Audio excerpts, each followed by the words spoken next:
Welcome back, gents. You're watching Rolly Videos, where today it seems I'm trying to convince you to eat a shit sandwich, and it's up to you to decide whether you fancy a nibble or not. So the topic I want to discuss today is, should we have more expensive games? And I want to say right now, I think we should. And I think they should, of course, be their own clear category, like we currently have indie or AAA, but I'll get into that in a bit. I am, however, one of those people putting in the hard work to develop my own games, so you might say I am biased. But you should remember that doesn't mean I won't have to pay the high prices like everyone else. My point of view comes from someone who's interested solely in having awesome games available. So to convince you it isn't a turd on your butter, just something that looks like a turd but isn't actually that bad, I'm going to split my argument into two distinct-ish categories. Why we need higher priced games and why it wouldn't be that bad. Firstly, why we need higher priced games. Well, there are quite a few reasons, so let's start with the easiest. They are massively underpriced, and underpriced always leads to undervalued. Take for example the game I'm playing, Risk of Rain. It costs £6.99 on Steam. Now I've clocked 95 hours on this thing because it's just fucking fun.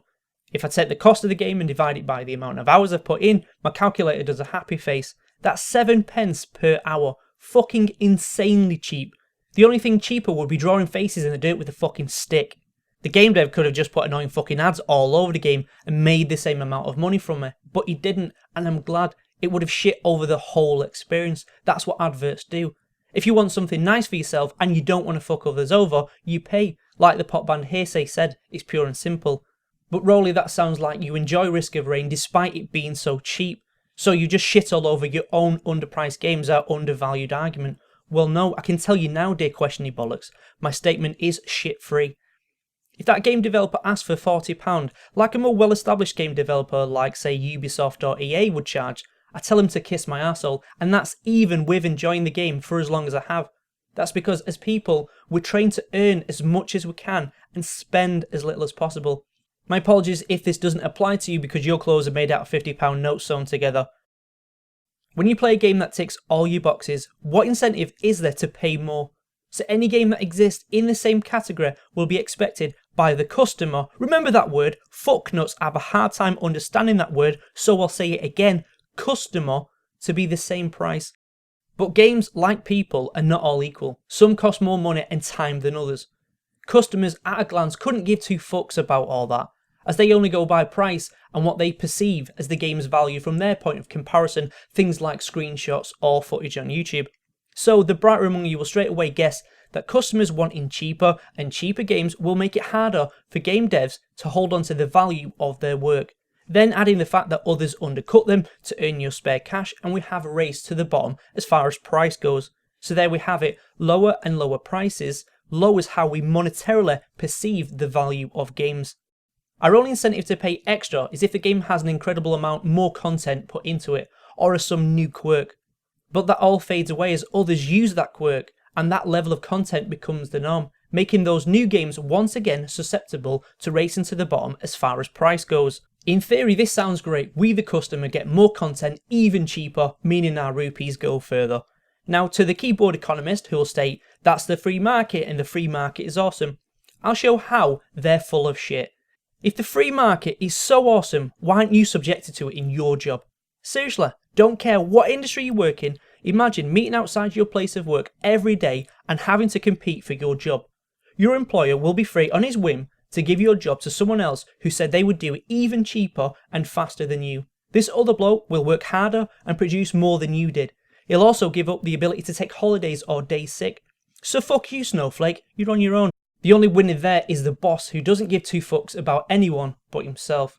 So, as it turns out, these keyboard economists who want to suck off the free market want a bit of protection when it comes down to their jobs. Like I said, people want to earn as much as they can, but pay as little as possible. So civilized countries have rules that you can't sack someone when they have a day sick, and the economy as a whole benefits from workers not being treated like third world slaves.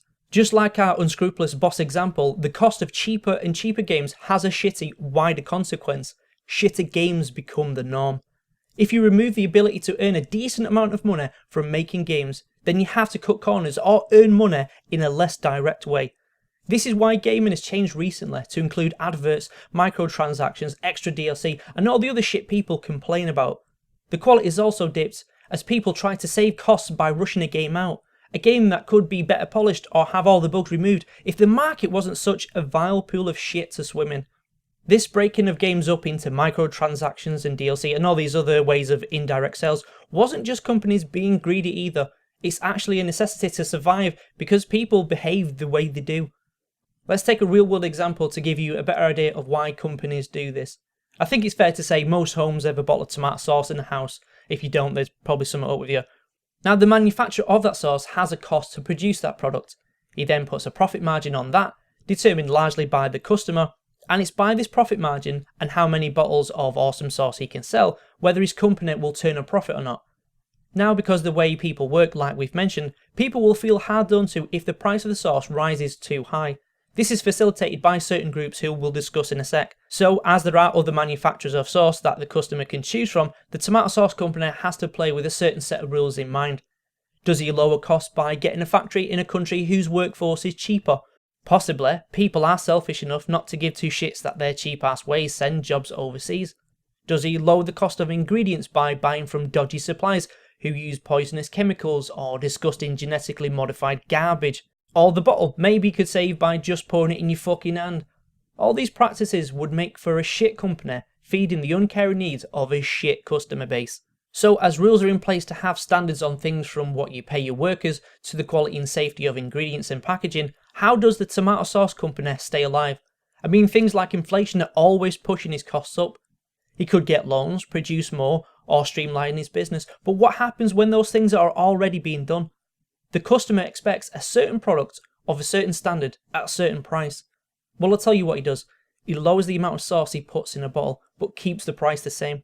This ensures the company stays profitable and able to pay the workers and suppliers while retaining certain standards. If you think about it, it makes sense. He's boxed in by having to sell lots of bottles to people who don't give a fuck and has to toe the line when it comes to government rules and regulations. After a while, when people have accepted the price for the new size, he offers a bigger bottle of sauce with the new price increase built in. It's just weirdly necessary to do things in this fucked up way because of how things are. So that's what game developers have done. And I should be clear, I'm talking about the large developers here, not small indie devs. They have a different set of rules forced on them. Large, well-established game developers rush unpolished, poor thought out tripe that's full of bugs because it saves money. They then have to sell you that game broken up into microtransactions and DLC to stay healthy and profitable. Just imagine if the latest Call of Duty factored all the game and all the DLC and all the other bits of shit as one and dropped that price on you in one go. Instead of it being a £40 broken up game, it comes out at £80 or a ton. I don't really know what they pack in for all the full hit and what people expect, but you get what I'm trying to say. If Call of Duty fans were faced with paying £100 for their next Call of Duty release, they'd tell Activision to kiss their arsehole. So the same community that moans about DLC and all the other shit are making it happen by not giving a fuck and ponying up the dough. You may say, Rolly, that's unfair to lump everyone together like that. Yeah, I know, mate, and I'll get to that. But first, I want to cover why the venom exists in the customer base. For this, I want to turn to YouTube itself. It's not entirely responsible, but it is one of the culprits. When customers want to make a decision on a game, they usually go to one of two sources: checking a review or checking the gameplay. Gameplay results are dominated by YouTube personalities, which sounds weird saying out loud as they're all the fucking same. Anyway, these screaming Let's Plays who dominate the gameplay section are slightly effeminate and dull down any intelligence they have to fit in with their young audience.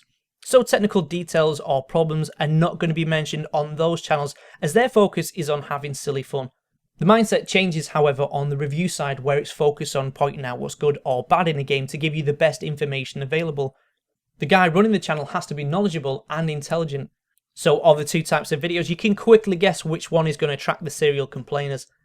Now remember, YouTube is for entertainment and doesn't measure how good a person is, rather just metrics that earn the platform advert revenue, like getting eyes on videos and having them come back for more. So again, this skew ifs how balanced the content being produced will be. Don't know what I'm saying? Okay, ever heard the saying, misery loves company? Well, it's fucking true. Next time you watch one of these game review channels, see how balanced they are.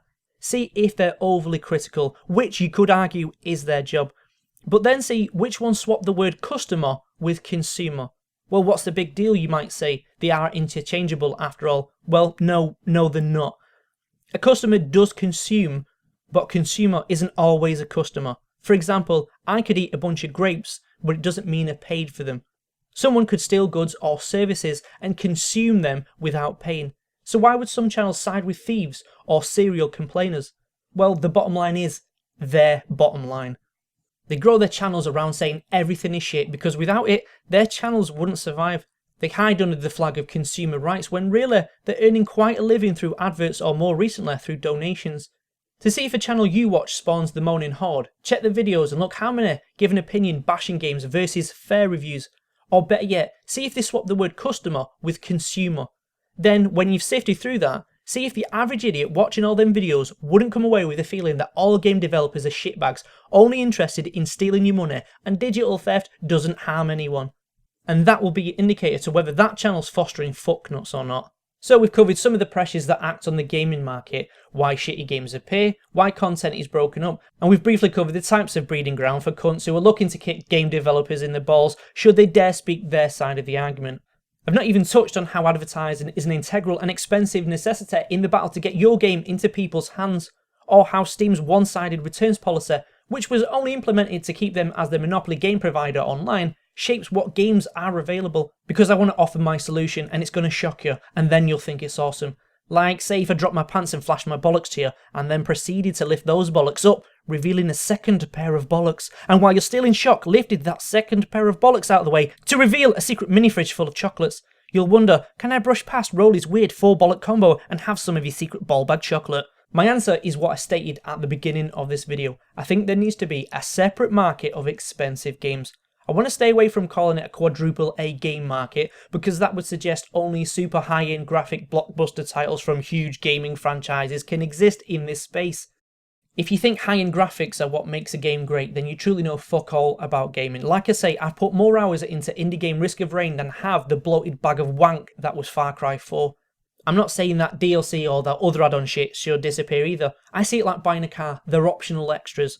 I just want the core experience. I don't want the go faster stripes and the fluffy fucking dice.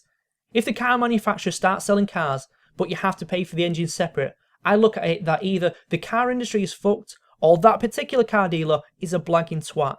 I don't want games that have no soul being pumped out as fast as possible, so to maximise the skinny profits available. I don't want bland games being released under the name of a once great title, being full of bugs and then given to modders to first fix the bugs and then generate interesting content that the game should have had before the release, all done for free obviously. Having this extra level of gaming means developers can turn a profit without cutting corners. It means they can develop games that don't appeal to everyone. I'm not just saying we should have a separate category of expensive games just because I want to whack you in the face with my cock in this video, but it's not just that anyway. Greatness from games is slowly being taken away because of shitty buying practices. When I was much younger, you got your game cartridge and a manual that had instructions, artwork, and the game story. Today, when I buy my games through Steam, I get a fucking email. I can't sell it. I don't have a physical copy to add to my collection. It's all on Steam servers that should they go bump or throw a hissy fit, I'll lose. In this nostalgic look back, it only confirms the problem. Buying a cartridge for the Sega Mega Drive would set you back around £40. That's the same price as Black Ops 3 is today. How can games cost the same as they did 20 years ago and people not expect to have shit flung at them? Allowing for inflation alone means those games should cost nearer to £70. Factoring all the costs that go into new games like 3D modelling, textures, and having things like Kevin Spacey to pop on a body stocking and track his motion so he can be in the game really does all add to the cost. This all added to other factors like larger development teams, licensing music, marketing, and lots of other things that would start to get too long to mention here, all send the cost up. All the human beings involved in making those games expect to be paid a fair wage for the work they do. So you can bet they're not being paid 1996 wages today. When you look at all the costs of a game, I wouldn't be surprised if they should cost closer to £200. That is for the game developers who don't want to sell games in a Chinese manufacturing way of pumping out cheap shit. There's literally no excuse not to have this separate expensive category of games either. The fact is, games aren't a necessity like water, food, shelter or heating. Can't afford a game that costs £200 to buy? Then don't. Simple. Save up for it or buy the existing category of games like indie or AAA. You've also got games supported by ads or microtransactions. The choice is massive. You wouldn't be tied to the masses, so games wouldn't have to be watered down. Weird games could not only survive but spawn new genres of gaming, adding to the pool of inspiration for further generations of game development. Just to address the fears of those who don't want better games because they're afraid it will send the prices of all games up, just stop for a second and think. Does the price of designer clothes like Versace have any influence on driving up the price of Primark clothes? No. None whatsoever. Or again, think of car manufacturers who used to put parking sensors and cameras in luxury cars, which has now trickled down to be accessible for everyone. A new category of expensive games catered to building great games that give their players an awesome experience would drag up the standard of what a game can be, and be an open doorway for innovation. More choice, best quality, greater stability in the games market, what more could you want? Which would you prefer? A mountain of penny-pinching naysayers who don't give two fucks about gaming, or great games? Great games can live again, and all we have to do is let it happen.